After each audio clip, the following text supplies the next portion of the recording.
हुकूमत ने 14,460 अरब रुपए का बजट पेश कर दिया। 9,200 अरब रुपए आवाम की जेबों से निकाले जाएंगे। नॉन टैक्स रेवेन्यू का हदफ 2,963 अरब रुपए मुकर्रर। हुकूमत आमदन 6,887 अरब रुपए होगी।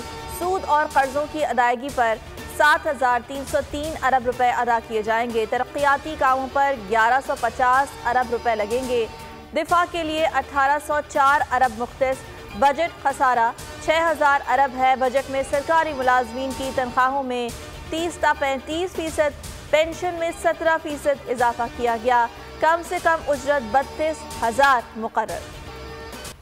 IMF की तमाम शराइत बिनोअन तस्लीम। वज़ीर आज़म शहबाज शरीफ का वफाकी बजट से मुताल्लिक वफाकी काबीना इजलास से खिताब। कहा, अब कोई ऐसी चीज़ नहीं कोई IMF के साथ मुआहदे में रुकावट बने।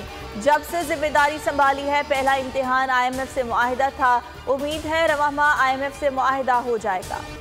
सुपर टैक्स की हद में तब्दीलियां। 40 करोड़ रुपए से 50 करोड़ रुपए आमदन वालों पर 8% सुपर टैक्स लागू होगा। 35 से 40 करोड़ आमदन वालों पर 6% सुपर टैक्स आयद करने की तजवीज़। 30 से 35 करोड़ रुपए आमदन वालों पर 4% सुपर टैक्स लगेगा। कार्ड्स के जरिए पेमेंट पर टैक्स की शरह 1% से 5% बढ़ा दी गई। कैफ़े, फूड पार्लर, आउटलेट्स पर खाना खाने पर टैक्स आयद। नॉन फाइलर बैंक से 50,000 रुपये निकलवाने पर 300 रुपये टैक्स देगा।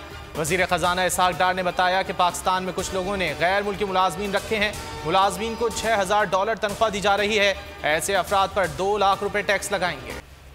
वफाकी बजट में ओवरसीज पाकिस्तानियों के लिए मराद का ऐलान। गैर मुल्की करेंसी में खरीदी गई जायदाद पर टैक्स खत्म।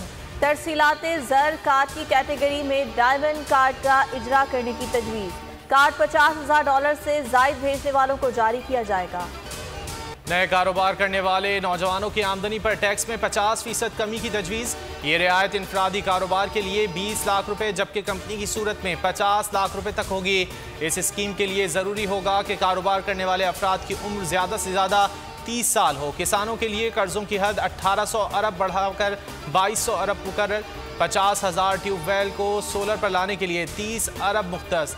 20 ज़राई आलात पर टैक्स ड्यूटी खत्म। बेनज़ीर इनकम सपोर्ट प्रोग्राम में भी 40% का इजाफा। यूटिलिटी स्टोर्स के लिए 35 अरब रुपए की स्पेशल सब्सिडी। खवातीन की तरक्की के लिए 5 अरब रखे गए हैं। फ्रीलांसर सेल्स टैक्स रजिस्ट्रेशन और गोशवारों से मुस्तस्ना करार। IT कंपनीज को इजाज़त होगी कि वो अपनी बरामदात के 1% के बराबर मालियत के सॉफ्टवेयर और हार्डवेयर बगैर किसी टैक्स के दरामद कर सकें। इंफॉर्मेशन टेक्नोलॉजी शोबे को स्मॉल मीडियम एंटरप्राइजेस का दर्जा दे दिया गया। बजट में हायर एजुकेशन के लिए 135 अरब मुकर्रर। 5 अरब स्कॉलरशिप की मद में फराहम किए जाएंगे। 1 लाख बच्चों को लैपटॉप दिए जाएंगे। स्कूल और कॉलेजेस की तामीर और खेलों के फ़रोग के लिए 5 अरब रुपए मुख्तस। 1300 सीसी गाड़ियों पर टैक्स में 7% इजाफा। हैवी और कमर्शियल व्हीकल्स पर कस्टम्स ड्यूटी कम करके 5% कर दी गई। वफाकी बजट में आम इंतखाबात के लिए 48 अरब रुपए मुख्तस। सदर, वज़ीर आज़म, काबीना अरकान और सरकारी अफसरों के गैर मुल्की दौरों के लिए 4 अरब 37 करोड़ रखे गए।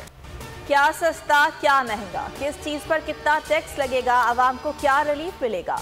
वफाकी बजट पर बोल्ड न्यूज़ की सबसे बड़ी ट्रांसमिशन सबसे बड़े पैनल के साथ माहिरीन माशियात ने अपने ख्यालात का इजहार किया। ताजरों और सनतकारों ने बजट मुस्तरद कर दिया। एजाज आफरीदी कहते हैं बजट में कारोबारी तबके के लिए कुछ नहीं रखा गया। नए टैक्सों की भरमार की गई। इतने टैक्सेस पहले कभी नहीं लगे। असद उमर ने ट्वीट किया कि GDP की शरह नमू 1971 के बाद कम तरीन है। माशी तबाही तबाहकुन है। दोबारा सोचने, दोबारा तरतीब देने और बहाल करने का वक्त है। सिंध का बजट आज पेश किया जाएगा। बजट का मजमूई हजम 2100 अरब रुपए रखा गया है। तरक्याती बजट के लिए 410 अरब रुपए मुकर्रर किए गए हैं। सरकारी मुलाजमीन की तनख्वाहों में 35 से 40% इजाफा मुतवक्के। तरक्याती बजट कराची के लिए गैर मुल्की इमदाद से चलने वाले मनसूबों के लिए 100 अरब से जायद रकम मुख्तस। आइंदा माली साल के तरक्याती बजट का फोकस 2022 की बारिशों और सैलाब के दौरान तबाह होने वाले बुनियादी ढांचे की बहाली पर रखा गया। सानह 9 मई को 1 माह गुजर गया। मर्दान के ताजरों की वाक़ई की शदीद मजम्मत। कहा, किस तरह शरपसंदों ने आकर शहदा की यादगारों और पंजाब रेजिमेंट सेंटर को नुकसान पहुँचाया। 9 मई की वजह से ताजरों को कारोबार बंद करना पड़ा। हमने देखा कि किस तरह बेदर्दी से मुलजिमान ने कैप्टन कर्नल शेर खान शहीद की यादगार को नुकसान पहुँचाया। ताजिरों ने मजीद कहा कि शरपसंदों के खिलाफ सख्त कार्रवाई की जाए। शोहदा के गमज़दा अहल खाना का 9 मई के शरपसंदों को कड़ी सज़ा देने का मुतालबा। अहल खाना का कहना है 9 माह का जो सानिया पेश आया जो इंतहाई अफसोसनाक है। शोहदा हमारे लिए काबिल एहतराम। शरपसंदों ने शोहदा की तस्वीर की बेहुरमती की, पाक फौज की तनसीबात को नुकसान पहुँचाया। 9 मई के वाक़यात काबिल मजम्मत। आर्मी चीफ से अपील करते हैं कि शरपसंदों को सख्त सज़ा दी जाए। तूफ़ान बिपरजॉय ने मज़ीद शिद्दत इख्तियार कर ली। समंदरी तूफ़ान कराची से 1000 किलोमीटर दूर है। तूफ़ान की सिमत तब्दील होकर शुमाल और शुमाल मशरिक़ की जानिब हो गई। चीफ मेट्रोलॉजिस्ट सरदार सरफराज के मुताबिक तूफ़ान कौन से मुल्क के साहिली इलाकों पर असरअंदाज होगा, ये कहना कबल अज़ वक्त होगा। साबिक़ बरतानवी वज़ीर आज़म बोरिस जॉनसन पार्लियामेंट की रुकनियत से मुस्ताफ़ी। इस्तीफ़ा कोरोना वबा के दौरान सरकारी रिहाइशगाह में तनाज़े के मामले पर दिया गया। मार्च में पार्लियामेंट को दिए शवाहिद में बोरिस जॉनसन ने पार्लियामेंट को गुमराह करने का एतराफ़ किया था। उन्होंने इस्तीफ़े पर रद्दअमल देते हुए कहा, कमेटी साबित नहीं कर सकी कि मैंने जानबूझकर पार्लियामेंट को गुमराह किया।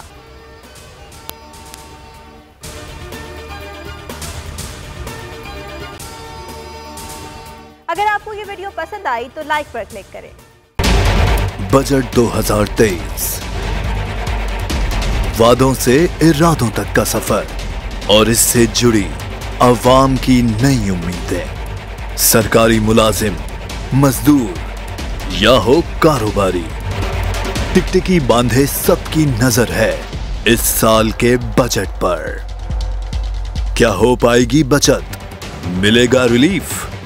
जानिए बजट ट्रांसमिशन में, सिर्फ बोल पे।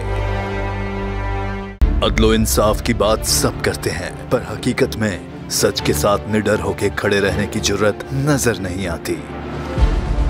बोल ने तश्कील दी 10 कोर्ट रिपोर्टर्स की टीम, जो केस की बेस तक जा पहुंचे। पैनल पे सफे अव्वल के legal experts, court round up, Neelam Arshad के साथ, सिर्फ बोल पे। सब्सक्राइब करें और बेल दबाएं ताकि कोई खबर रह न जाए।